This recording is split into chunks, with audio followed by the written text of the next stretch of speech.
అందరికీ జై శ్రీరామ్. నేను కొత్తగా సుప్రభాతం సిరీస్ ఒకటి స్టార్ట్ చేద్దామని అనుకుంటున్నా. ఎందుకంటే సుప్రభాతం చాలామంది వింటారు కానీ వాటి యొక్క అర్థం చాలామందికి తెలియదు. సో సుప్రభాతంలో ఉన్న ప్రతి ఒక్క శ్లోకాన్ని ఎక్స్ప్లెయిన్ చేస్తూ ఒక సిరీస్ ఆఫ్ వీడియోస్ చేద్దామని అనుకుంటున్నా. అయితే ఈ సుప్రభాతంలో మొత్తం 4 భాగాలు ఉంటాయి: సుప్రభాతం, స్తోత్రం, ప్రపత్తి, మంగళాశాసనం.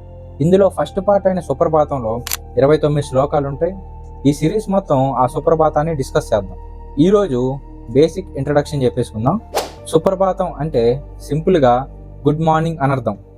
కౌసల్య సుప్రజా రామపూర్వ ఇలా స్టార్ట్ అయింది అది. అయితే ఈ ఫస్ట్ శ్లోకాన్ని రాసింది విశ్వామిత్ర మహర్షి రాముణ్ణి నిద్రలేపడం కోసం. తర్వాత మిగిలిన శ్లోకాలు మొత్తం రాసింది ప్రతివాద భయంకర అనంతాచార్యుల వారు 1430లో రాశారు. రఫ్గా 600 years బ్యాక్.